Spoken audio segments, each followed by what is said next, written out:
Welcome, everybody. Good evening. Welcome to the 73rd Multicultural Alliance Annual Awards Dinner. It's great to see so many friends here tonight. We thank all of you for supporting our small but mighty nonprofit organization, and we appreciate your presence here this evening. I'm Rick Baumeister, the presiding chair of the organization. Each year we offer programming to support our mission, and a list of those programs is in the program that you've got at your table there, in the printed program. We encourage you to look through the list and see how our mission can join your mission to promote inclusiveness. May I ask the current board members to stand up and be recognized.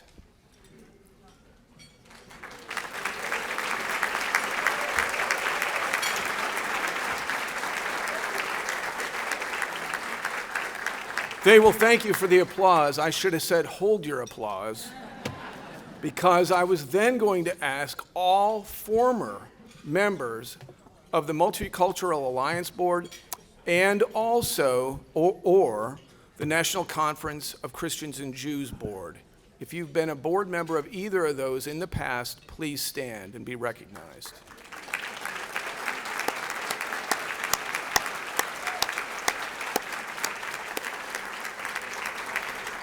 These are the people who have founded and maintained this organization for 73 years, dedicated to our mission and living it every day.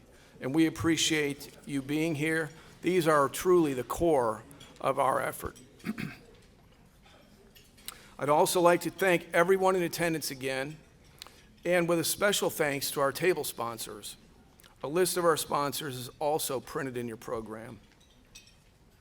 Please join me in giving them a heartfelt applause for not only their generosity this evening, but also for supporting the Multicultural Alliance.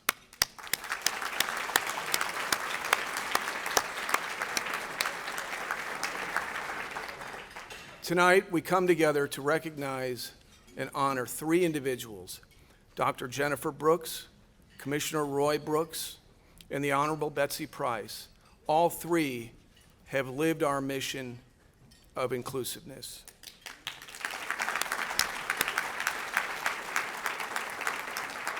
We will hear more about them and from them in just a bit. Next, I want to recognize 6 previous award winners who are with us tonight. Our Multicultural Alliance Award honorees in attendance are Rabbi Ralph Mecklenburger, 2011.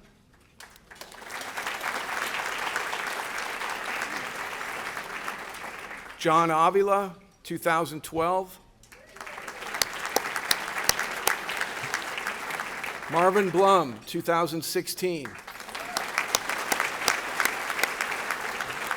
Arnie Gashman, 2016. Dr. Bashir Ahmed, 2017. And Robert Fernandez, 2017. Thank you all for joining us here tonight. Since last year's awards dinner, we sadly lost one of our previous Lifetime Achievement winners, Joan Klein. Let's recognize her by bowing our heads in silence for just a moment.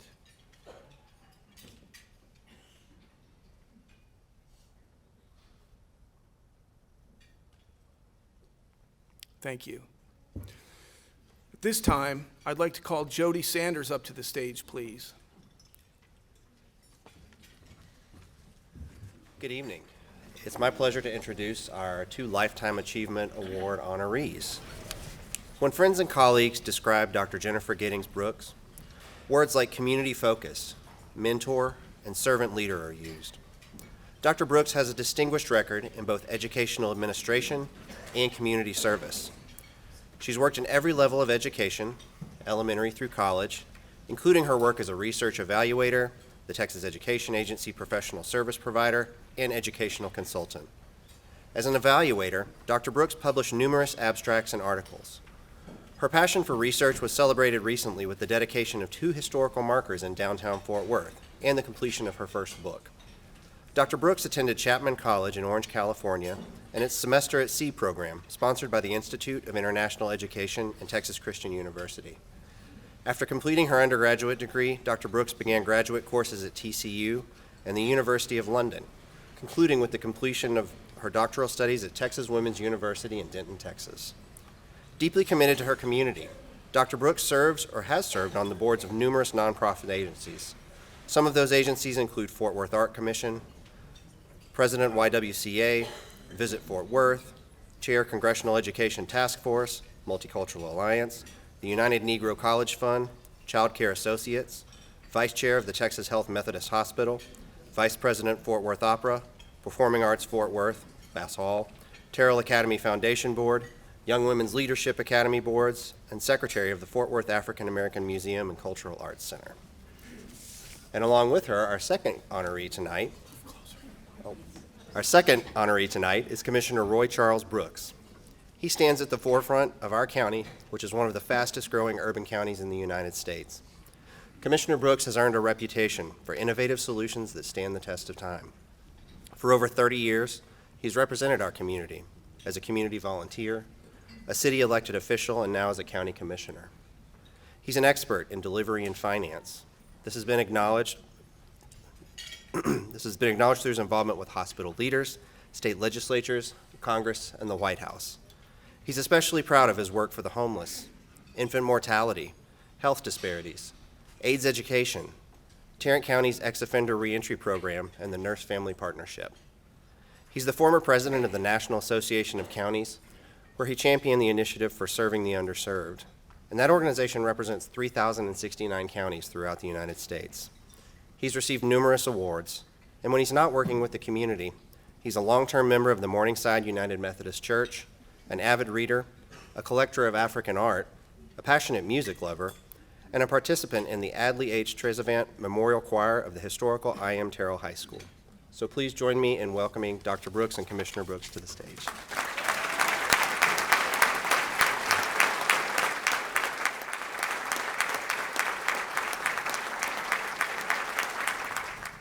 I guess I'm going to go first. All right. First of all, I want to thank the selection committee from the Multicultural Alliance. My heart is full tonight.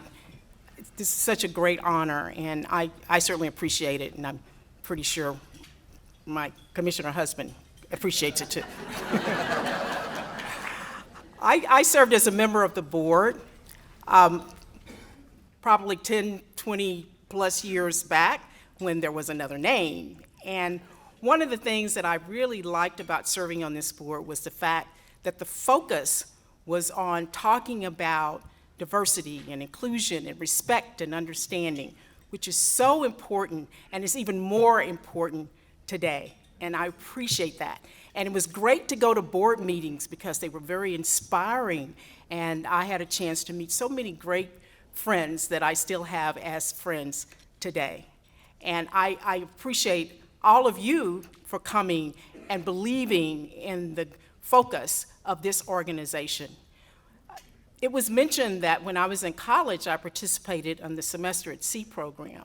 And as we would go to various countries, one country really stood out for me, Malaysia. In that particular port, we met a man that talked to us about because we would have these lecturers, and he would talk to us about, understanding each other, embracing each other, being servant leaders, which is so important. And as a college student, you're thinking, I don't really care about that. I don't know if I want to listen to him. But one of the ports, Kuala Lumpur, stood out even more because they had an A&W root beer on the dock. So that was really great. But the lecturer for one of our sessions, he comes on board the ship and he had on this caftan and he had this big thing around his head and everything. And he kept talking to us about what it meant to be a servant leader. And that really helped me in terms of establishing my goals in life for giving back. And he gave each one of us, when he left that day, he gave us a sheet of paper with a quote by Tagore. Tagore is a philosopher from India, and he said, this is something you can put in your wallet. Well, probably like me, many of the people put it in their wallet and maybe 6 months later they looked at it. But today I pulled it out, and I just want to end my remarks with that quote. And it reads, I slept and dreamed that life was joy. I awoke and found that life was but service. I served and discovered that service was joy. Thank you.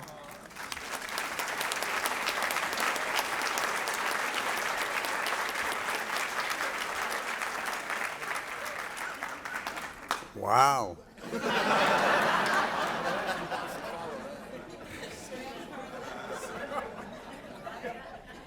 She sandbagged me.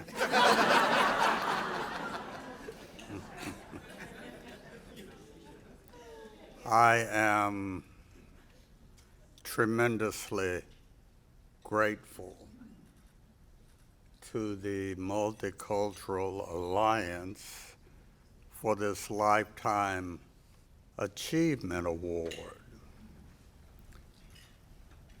But my soul wants to push back on 2 points. One, I'm not old enough.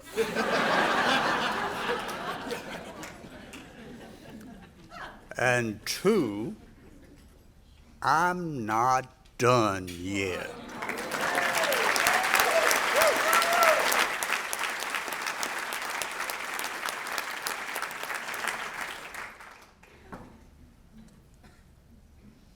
One of the greatest joys of my life has been the time I've spent in service to this community. I love Fort Worth and Tarrant County. Wouldn't want to live anywhere else.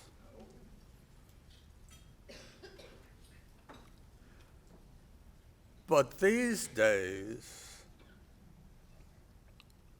service has become a full contact sport.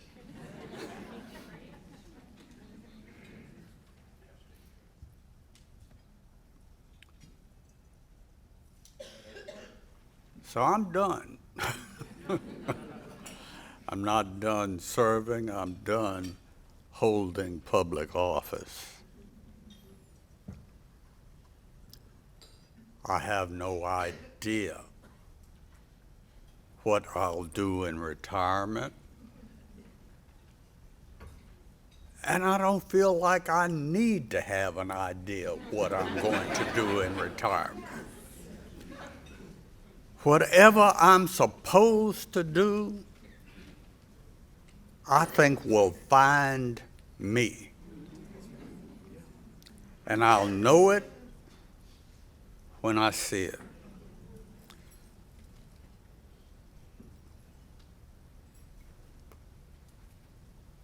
I see so many friends in this room, people I've worked with on various projects over 40 years. I even see some progeny of those friends of mine. We're down to the second and third generation of those with whom I've served. And that's the thing about a town like Fort Worth. When service is a family and community value, then we pass it down from generation to generation. That's a good thing.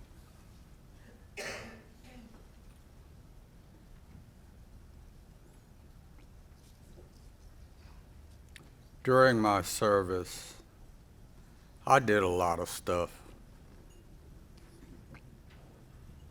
But one of the things of which I am most proud is the opportunity I've had to mentor the next generation of leadership. From my staff, I have two executive administrators. One is Jeanette Martinez,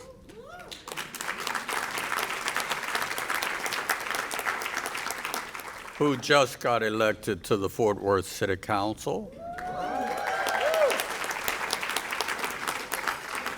And the other is Roderick Miles, Jr.,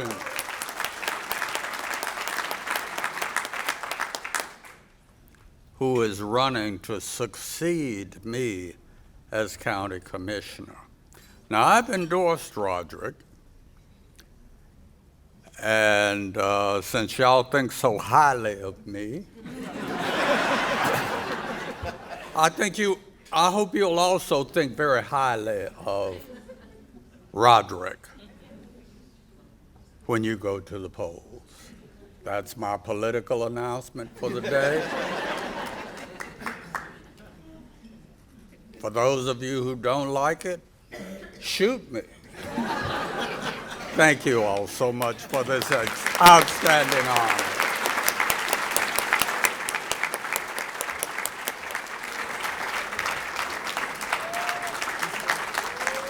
And being married to this woman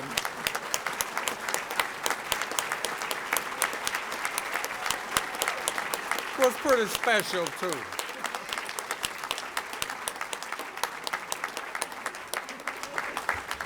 Before y'all leave, let me. Thank you, Jennifer, Roy, Jody. Thank you so much. Next, I'd like to call up my friend Marvin Blum to the stage. Marvin? Thank you, Rick. My friend Rick. Tonight, we are honored to present this year's Multicultural Alliance Award to the Honorable Betsy Price.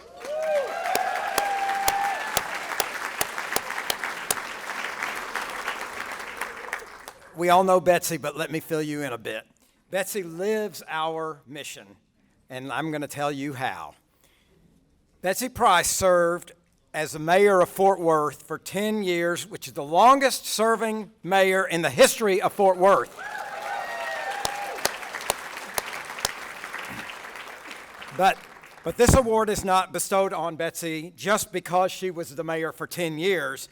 Betsy earned this recognition because of her remarkable leadership, especially during some turbulent times in our city.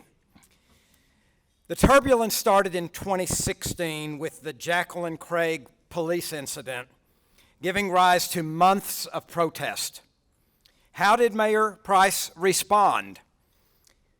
She and the city council quickly created a task force on race and culture that worked for 1.5 years examining racial disparities.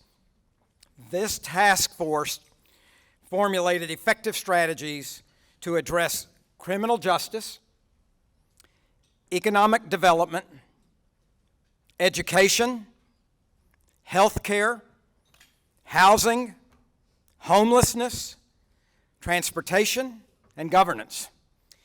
Those initiatives led to substantial improvements to our city, including the creation of a new diversity and inclusion department, expanding the capacity of minority businesses, and measuring the delivery of city services. None of this would have happened without Mayor Price's leadership.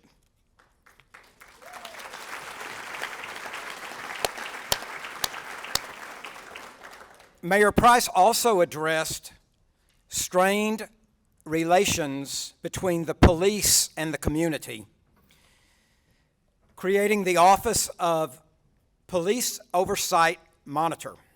That new office worked with the police department to establish policies and procedures to improve police relations in the city. Let me recap. Office of Police Oversight, Monitor, to improve relations in the community. Task Force on Race and Culture. Diversity and Inclusion Department. Does that sound like MCA? Indeed, but there's more. Betsy also lived out our principles in the way she conducted herself. She was a model for grace, patience, and respect in the midst of extraordinary pressure. Her door was always open. She engaged with dissenting voices, always steady and respectful of all points of view. So when the George Floyd murder occurred in Minneapolis and other cities were going up in flames, the protests in Fort Worth were peaceful. Mayor Price met with protesters and she listened to them. She set a tone of mutual respect, listening before speaking, understanding before forming judgments. And because of that tone from our mayor of Fort Worth, our police chief even prayed on the street with protesters. That's our MCA mission in action. So thanks to Mayor Price's leadership, while other cities were struggling, here in Fort Worth, our city stayed safe.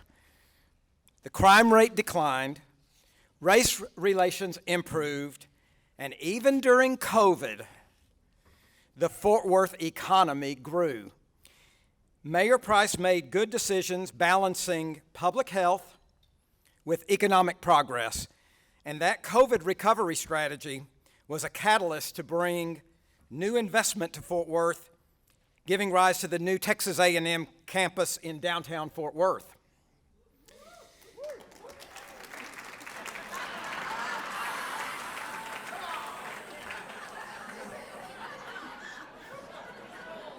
Beyond all of this, my favorite image of Betsy Price, though, is out on her bicycle. Everywhere she rode, she drew a crowd with her. And even that seemingly simple act of cycling brought people together. Betsy, you are a champion at bringing people together.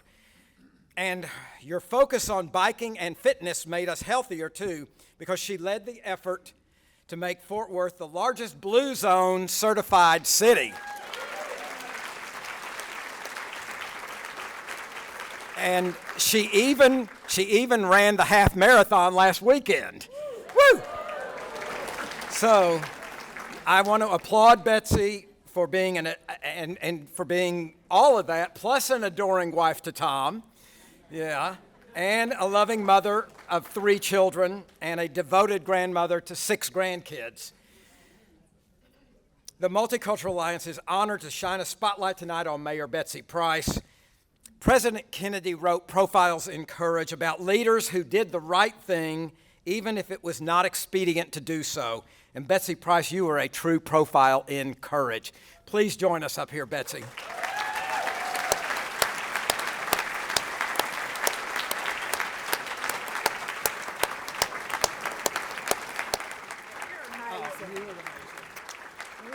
Betsy, this is a woman who not only talks the talk, she walks the walk, she runs the run, she rides the trail, a woman of action.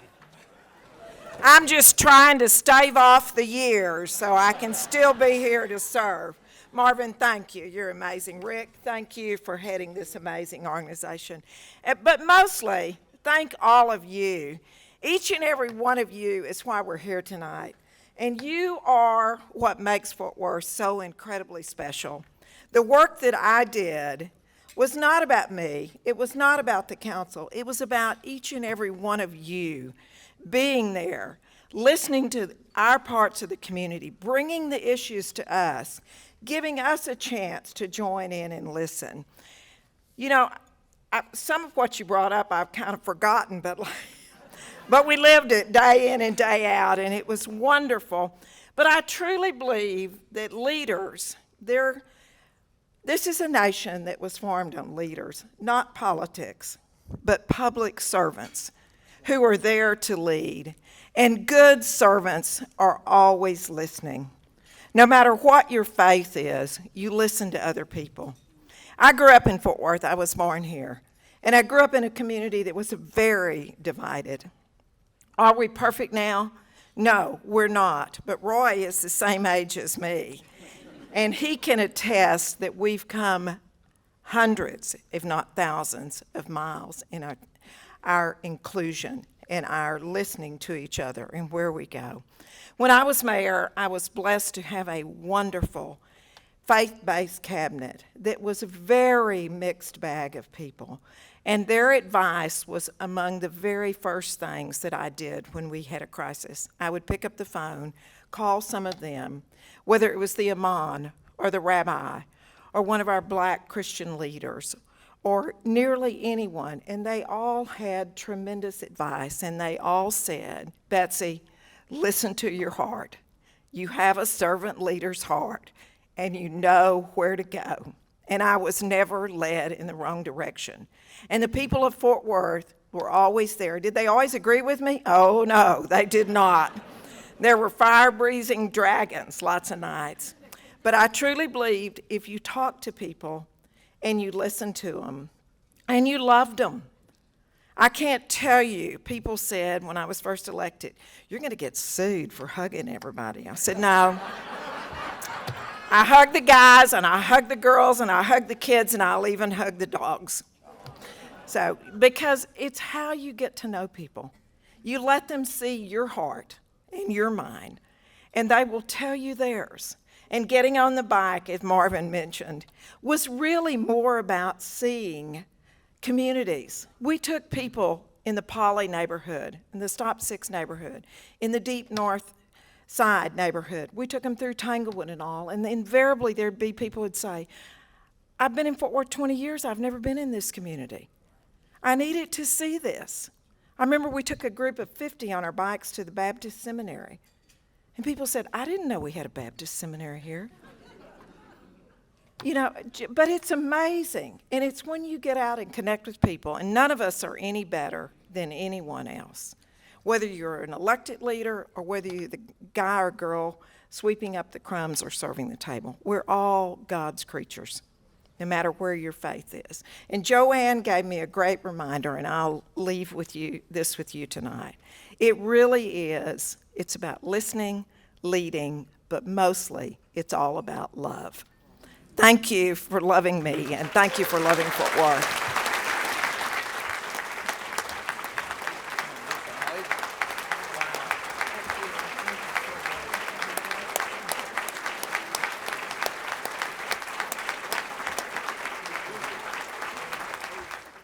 Okay.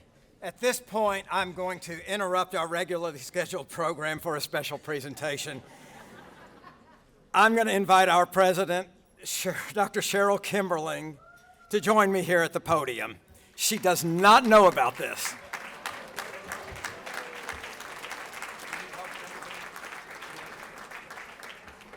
So while Cheryl's coming up, and she's in shock, let me share what this is about. Okay, this is not in the script. We know that. Oh boy. After 18 years of dedicated leadership, Cheryl has informed our board of directors of her decision to retire. That's how we feel too. Unless we can convince her to change her mind, tonight is the last MCA dinner that Cheryl will lead. And we didn't want the night to go by without giving Cheryl some much-deserved love and appreciation for your 18 years of service to MCA. Let me wind the clock back about 20 years. At that point in time, for over 50 years at that point, Fort Worth had been affiliated with the National Conference of Christians and Jews. And when the National NCCJ folded, a group of us worked to keep it alive in Fort Worth, renamed as the Multicultural Alliance. At that time, I was serving as the presiding chair, and not only were we forming a successor organization, but our longtime executive director, Emily Trantham, announced her retirement. So I convened a search committee, and we went searching. And there was truly an angel on our shoulders when we found Dr. Cheryl Kimberling to head up our organization. During the interviews, I teased with Cheryl about the fact that she and my wife, Lori, were both from Memphis. And when I called to offer her the job, I said to her, "There's just something about you Memphis girls." And indeed there is. Cheryl, thanks for your unwavering commitment to MCA over the last 18 years. In the Jewish religion, 18 is a very significant number. It's represented by two Hebrew letters. Yud, which represents 10, it's the 10th letter of the alphabet, and Chet, which is 8, the 8th letter of the Hebrew alphabet. And Chet and Yud spell the word Chai. And the word Chai means life, l'chaim. So Cheryl, thanks for giving life to the Multicultural Alliance for the last 18 years. And I'll close with another little inside joke that Cheryl and I share. After each MCA dinner, I'd always go up to Cheryl at the end and give her a hug, and I'd say, "Best dinner ever." And so here I go. Cheryl, thanks for 18 of the best dinners ever. We're going to miss you, but we love you and we thank you. And there's just something about you Memphis girls. So here you go.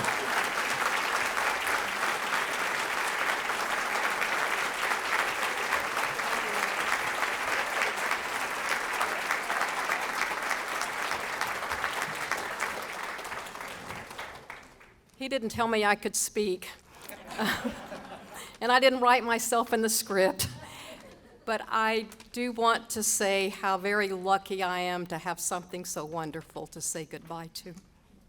Thank you.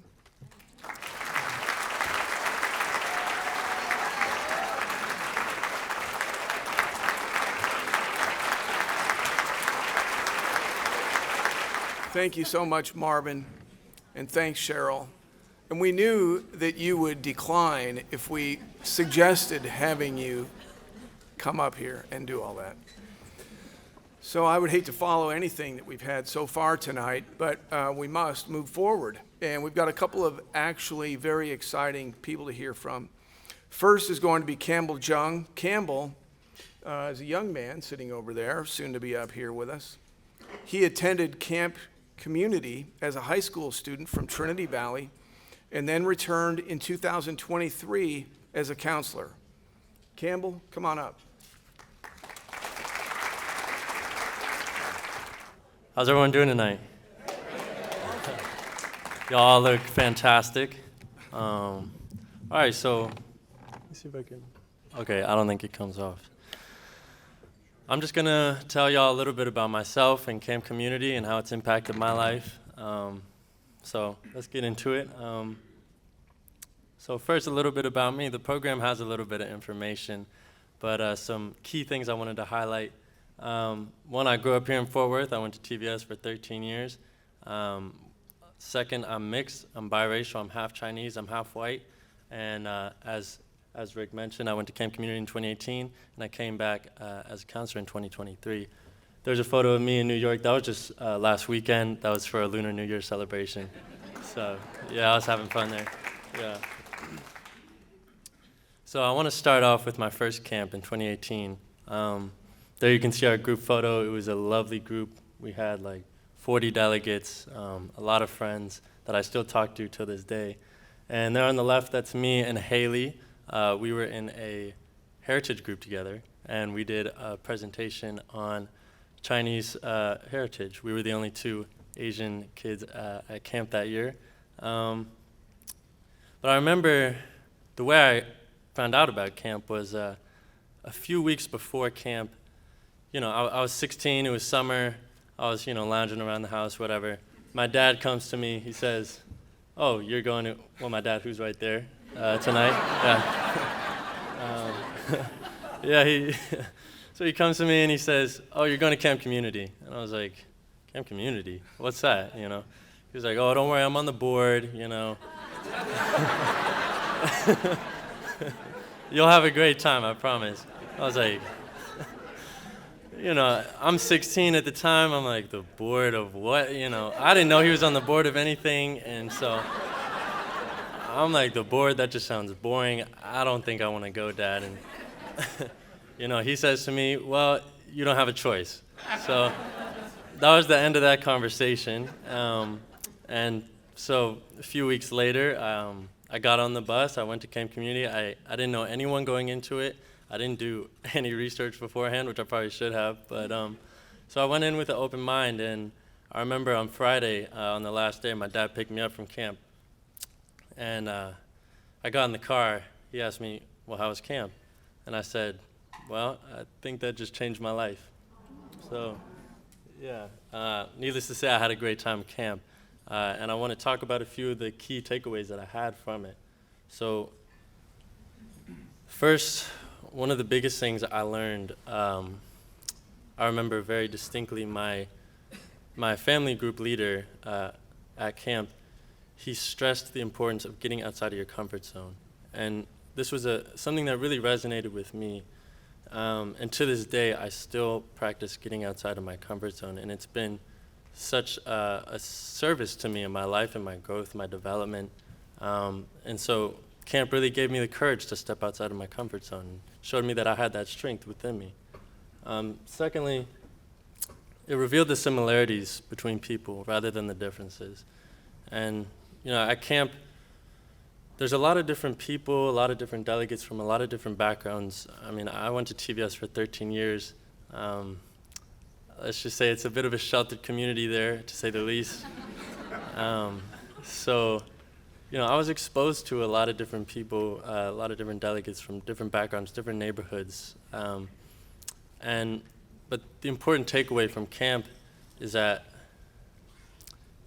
once we got past kind of the boundaries of, what we look like and what we like to do and where we come from, and we started talking about, our real deep emotional issues with each other, we found that we had so much in common, and that I had so much in common with every person at camp and with the world around me. I mean, this was a huge takeaway for me. Like, it didn't matter, what someone looked like, act like, dress like, talk like, where they're from, their cultural background, racial background, traditions, heritage.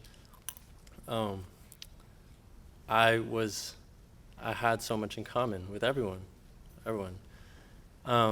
Lastly, it helped me express my emotions in a way I never had before. I was 16. It was an angsty time, I suppose, to say the least. I was going through a lot, and I was feeling a lot of feelings. I didn't know how to put words to it, and getting into family discussions and talking with other people going through the same things, it really helped me a lot. I remember specifically, I want to talk a little bit about, at that time, I was struggling a lot with my biracial identity. As I said before, I'm half Chinese, half white. But it made me feel very isolated. I mean, at school, I was the only person of my background. And then with my families, on my white side, I was the only Chinese person there. And on my Chinese side, I'm the only white person there. So it's like, I was struggling a lot, and I want to show some photos. So there on the left, that's my mom's family. My mom is here tonight, my lovely mother. Round of applause, please, for my mother, yes. And my grandmother is there as well. My grandmother's here tonight, Shirley Gandy. my lovely grandmother. So yeah, you can see me there. I'm sitting on the steps, kind of on the bottom there, on the bottom right, and my sister's next to me. But as you can see, me and my sister, we're the only two Chinese people in that whole side, you know? So it's kind of, it was isolating for me. And then on the right side, I have my dad's side of the family. That's just a small part of it. And I'm sitting there on the left in the t-shirt. My sister's there in the middle. My dad's behind me. But from this, in this photo, you know, we look a little more like that side of the family. But growing up in Texas, you know, there's not a lot of Chinese people here, especially Fort Worth. So we were not as, I would say, immersed in the culture as the other side of, like that side of the family is from New York, Toronto. I mean, huge Asian populations there. And, you know, they had practiced all these traditions, and we just, me and my sister, we weren't as familiar with them. We, you know, growing up here, I mean, I was playing t-ball, you know. But anyway, so at 16, I was feeling really divided, and I felt like I didn't fit in anywhere, even with the people I was supposed to feel the closest to, my family, my blood. And this was something I struggled with for a while, but luckily the tools and the things I learned at camp really gave me the ability to process those emotions and finally get to a place where I am now today, where I'm so appreciative for my background, and I wouldn't change a thing about my life and about who I am and where I'm from. I mean, I'm so grateful to be half Chinese and half white. I can show the white side some of my Chinese traditions, you know, a little lo mein and some Lunar New Year celebrations, and vice versa on the Chinese side. So that brings me to now. Just last summer, I had the opportunity to come back as a counselor. There you can see some photos in the middle. That's our group photo. We had such a lovely group. There on the right is one of my favorite photos from camp. After, this must have been probably Wednesday, so, you know, these delegates had only known each other about 48 hours, and at lunchtime, they would put all the tables together, they would push them together so everyone could eat together. And I thought that was really special, really sweet.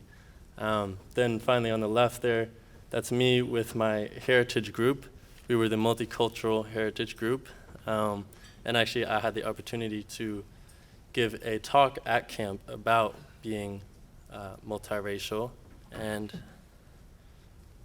you know, the point of that, well, I kind of talked about, I mentioned some of the things that I've just mentioned tonight.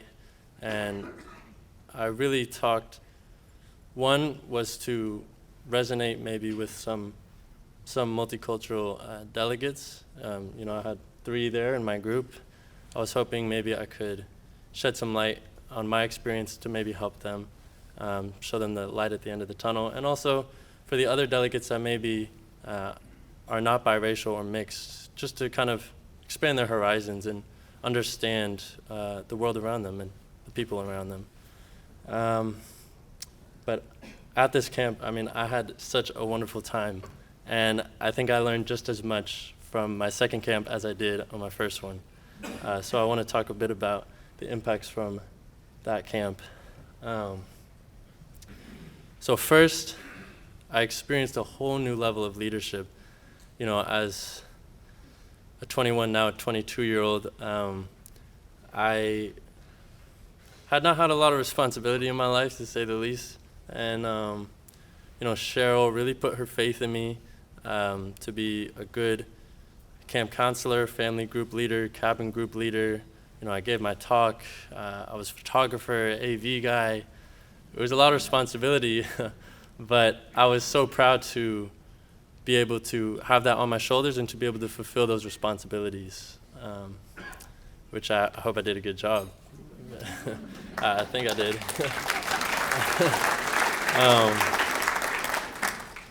Yeah, second, I realized that I was a role model. This was really special for me because, you know, I kind of went into my second camp thinking, I kind of had the mindset of a delegate, of a camper. I'm thinking, because I'm still young, I'm a student. I kind of went into it expecting to learn, And slowly over the course of the week, I realized that I was not there to learn, but I was there to teach. And that was a big realization for me, the fact that I have something to teach for these delegates. And it was really special to have the delegates look up to me and for me to be a good leader to them and hopefully leave some sort of positive impact for them, because I learned so much at camp, and I'm so grateful for what I learned at my camp. So I just hope the best that I could, impart the same wisdom on them, on the next generation. And that brings me right to my last point, is that it really it filled my heart up all the way to the top to give back to the community that gave so much to me. I learned so much from camp, and I'm so grateful to have had it be a part of my life, so it felt amazing to just give back to that same community. That brings me just to my last reflections on camp, from 2018 to now 2024. Camp has really made me realize my courage, my strength as an individual. I'm able to step outside of my comfort zone and grow, and I'm able to be a leader. This has been huge for me. I mean, it's incredible. It's an incredible feeling. Second, it's led me to celebrate my identity. For so long, I struggled a lot with my biracial identity and fitting in. I felt isolated and alone for a long time. But thanks to camp community and the things I've learned there, I've learned to love myself and embrace myself. And now today I feel more comfortable in my skin than I ever have in my life. All the things that were burdens in high school and adolescence, now I realize that they are blessings. And I'm so glad for them. And lastly, and most importantly, I have been warmly welcomed into the wonderful community that is the Multicultural Alliance. All of you here tonight know how wonderful an organization this is, and I'm just so glad to be a part of it. Thank you all for listening.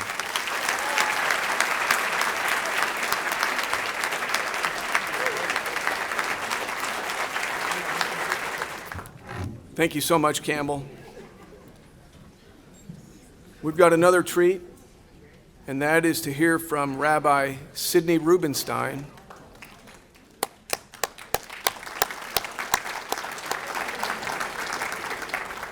Rabbi Rubenstein served as the Jewish Resource Scholar at the Seminary Interfaith Retreat this past January.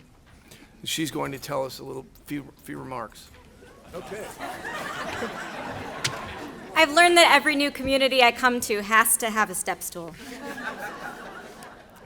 I was told that tonight I had to thank Rabbi Ralph Mecklenburger for bringing us here. Hello.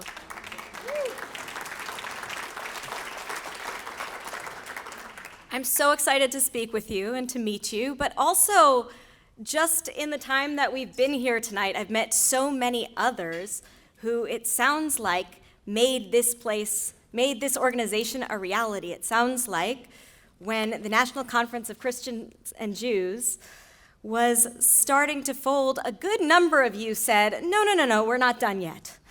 So thank you for continuing the conversation and also for really showing the impact of dialogue. This is a room full of people who show not only that dialogue is a nice thing to do and a mind-opening thing to do, but that it has real effect on the community, on the policies in a community, on the way that we speak to and respect each other. So thank you.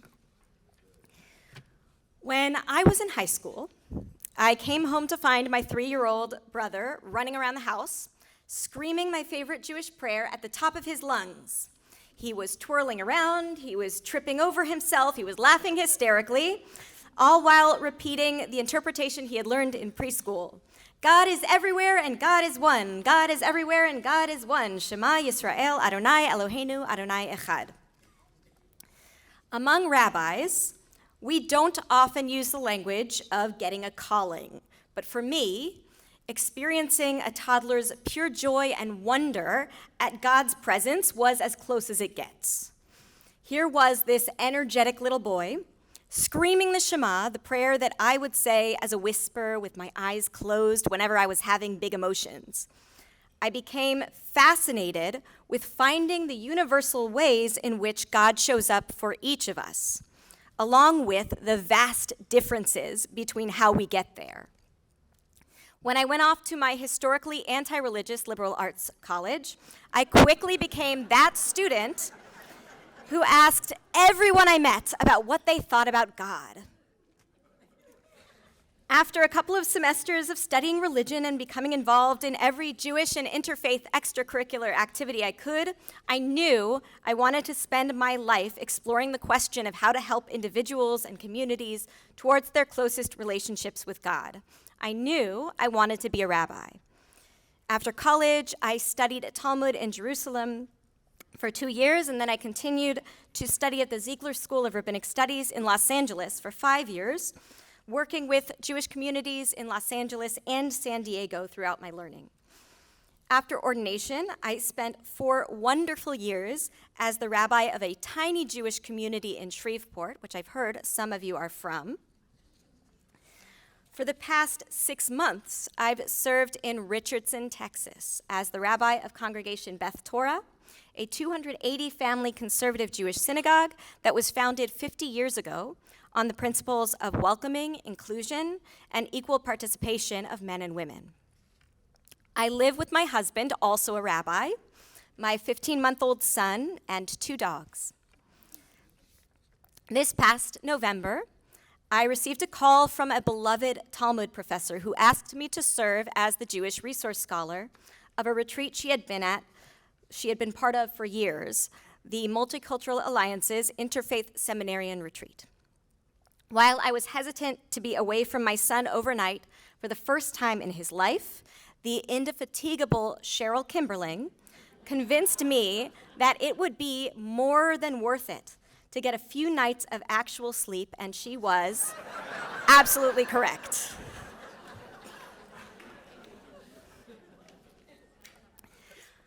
Throughout January's Interfaith Seminarian Retreat, I was brought back to that wonder that initially called me to be a rabbi. As a person who naturally finds common ground, I love that Campbell just shared he found the similarities, not the differences, because for me, I was reminded not just of the universal aspects of faith, but also the vast differences between our understandings of the divine. The theme of forgiveness in particular highlighted those fascinating divisions. While each of the religions present, Islam, Christianity, and Judaism, sees forgiveness as a holy enterprise, our steps towards that forgiveness differ in substantial ways. For example, according to 2 of Judaism's many sacred texts, the Talmud and Maimonides' Mishneh Torah, a Jewish wrongdoer must ask for forgiveness whether the wrong was done against God or against another human being.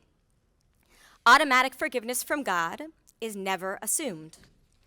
In fact, if a person is asking for forgiveness from another human being, God has no part in the forgiveness process until both the work has been done to right the wrong and both parties have reconciled with one another.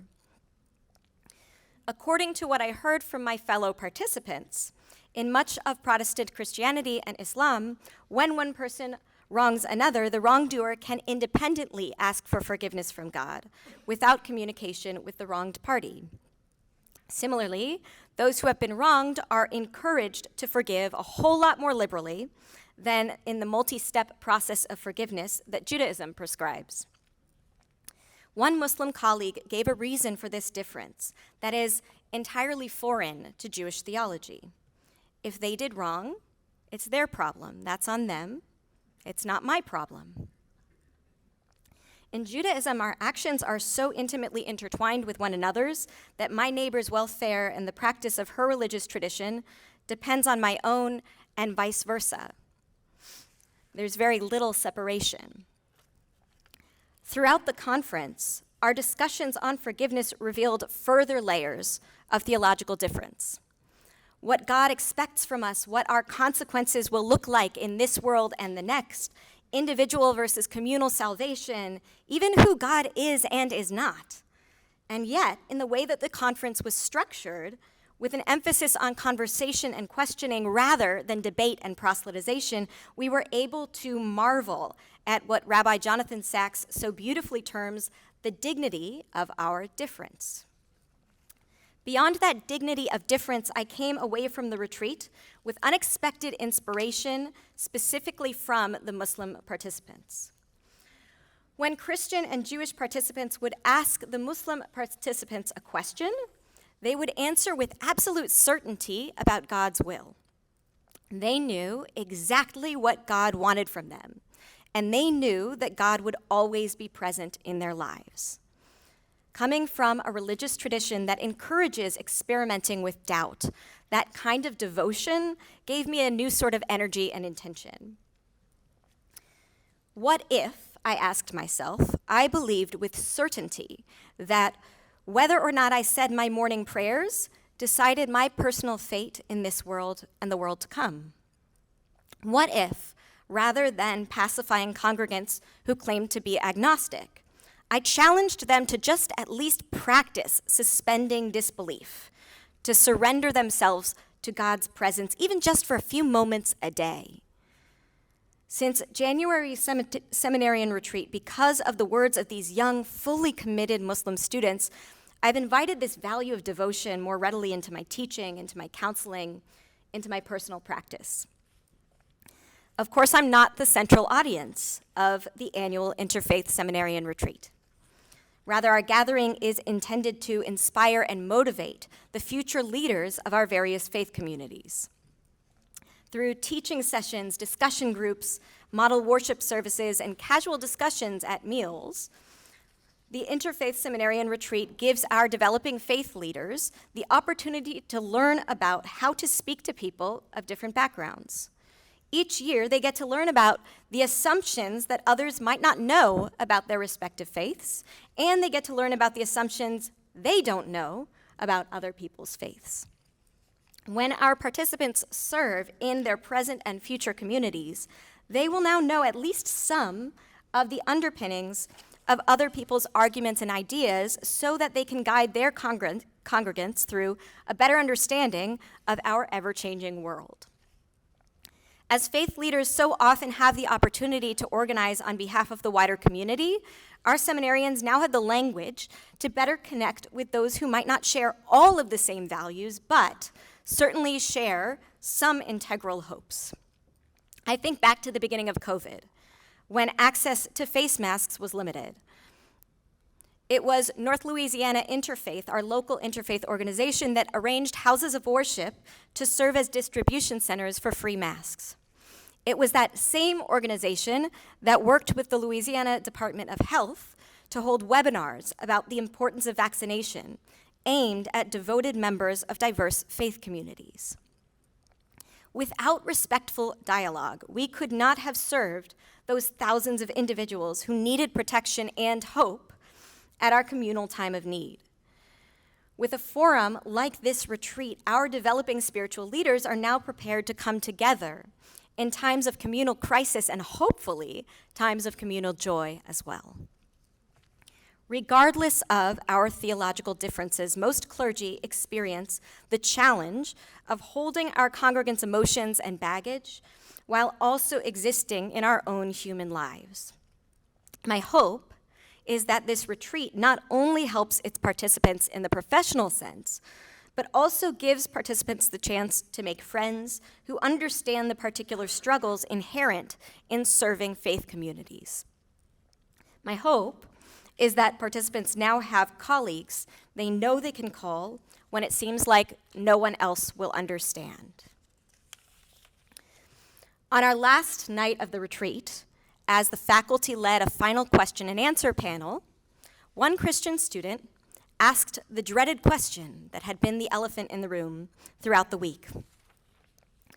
What should Christians do when they are bombarded with conflicting messaging about Israel and Gaza?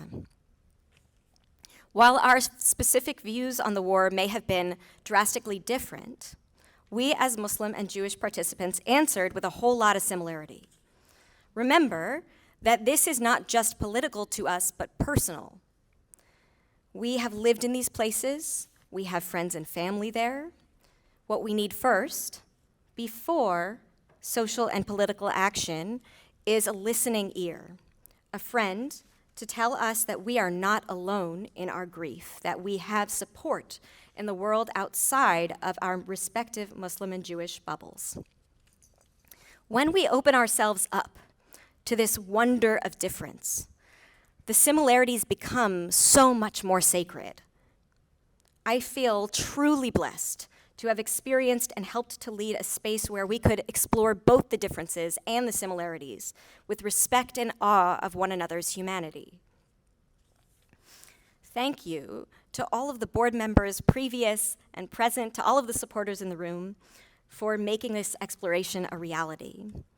I sincerely hope that for many years to come, the Multicultural Alliance continues to maintain that space of curiosity before judgment, discovery before distance. Thank you.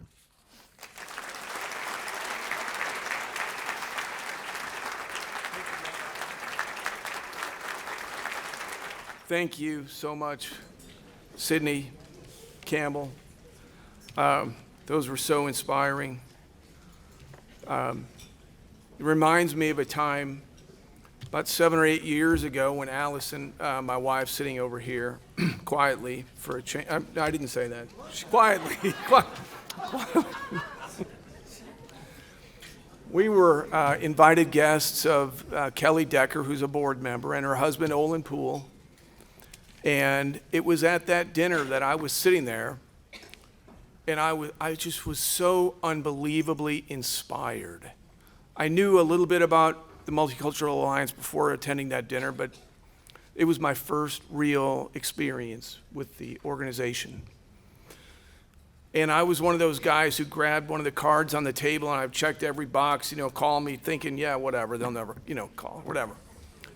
And I just knew that I had to get involved, and I have spent tons of time with the organization over the last 7 or 8 years, and it is something like any other organization where the more you give, the more you get, but the whole deal is learning, as has been said so many times tonight. We all have, everybody here is different, but we all have so many more similarities than we do differences, and that's what is really heartwarming. There is a QR code in those programs that you have at your tables. So for those of you who have even 5% of the inspiration that I got when I was here for the first time, grab your phones at some point, doesn't have to be right now, and you can get on the QR code there, and you can check boxes, and somebody will call you, I promise. You won't regret a second of the time you spend with this organization. Thanks again to everybody. Congratulations to all of our honorees.